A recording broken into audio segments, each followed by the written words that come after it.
And now we must turn to the issue of gun violence in America today, because the latest mass shootings in Aurora, Colorado, and Newtown, Connecticut leave us all, liberal and conservative, Republican and Democrat, appalled and disgusted at the carnage.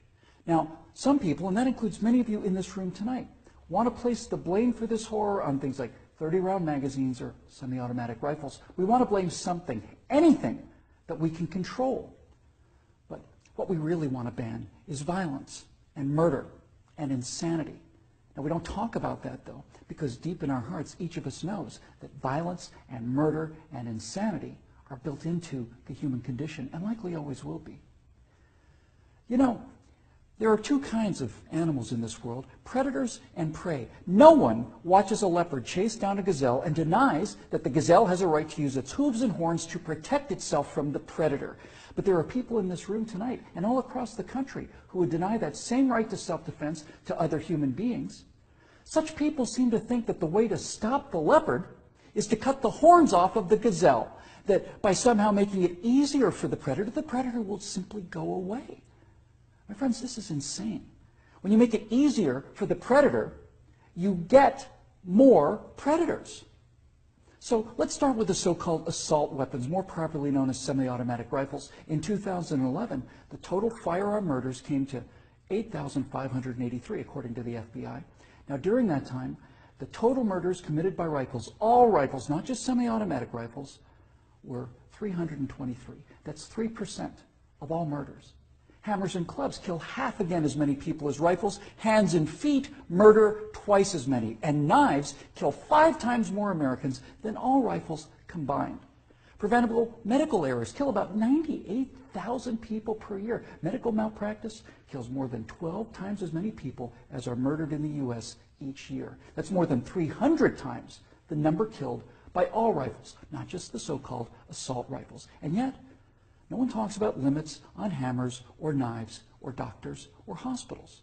No one does that because the good we perceive from hammers and knives and doctors far outweigh their perceived harm. And yet, studies show that firearms prevent anywhere from 800,000 to over 2 million violent crimes every year.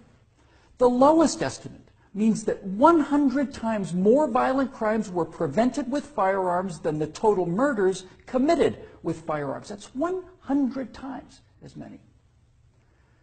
Now, in October of 2007, Amanda Collins was walking to her car after a night class at the University of Nevada at Reno.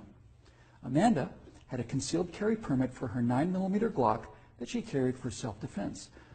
Unfortunately for Amanda, UNR is, like most college campuses, a gun-free zone. So, like the law-abiding citizen that she is, she did not have her gun with her in this gun-free zone when she was attacked by James Bila.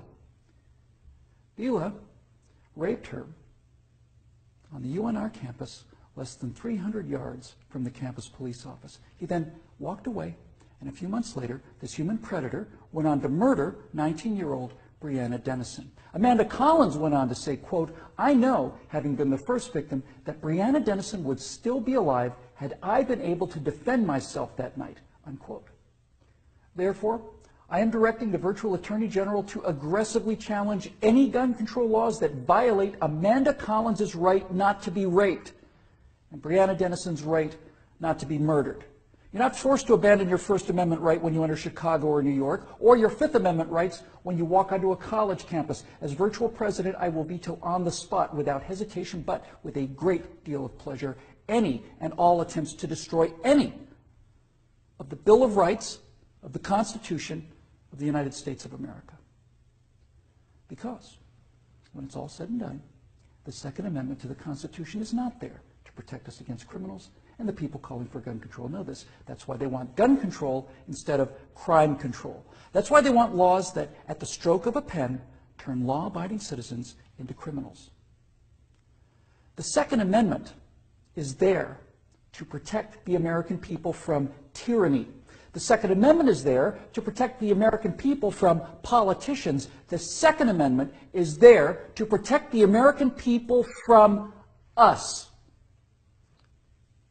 Now, Some politicians claim America deserves a vote on this issue. Okay, let's have a vote. Those of you advocating infringement on the right of the people to keep and bear arms need to go to the American people with the 28th Amendment, which would simply read, the Second Amendment to the Constitution is hereby repealed. That would, for the first time, give you the legal authority to do what you have been doing and what you are trying to do now in direct violation of your oath of office to defend the entire Constitution of the United States, not just the parts you happen to approve of. So go ahead, go to the American people and tell them that ultimate power is no longer to be vested in the people who can't be trusted with that power according to you. Tell them only the government can have that power now. You go out there and try to convince the people of the 38 states that you're going to need to get that amendment passed to agree with your opinion of them versus their opinion of you. I dare you. 12 million unarmed men, women, and children were unable to resist being murdered by their own National Socialist government in Germany. Perhaps 50 million unarmed men, women, and children were murdered by their own Union of Soviet Socialist Republics. 50 million Chinese murdered by their own government under Mao, who also disarmed his people.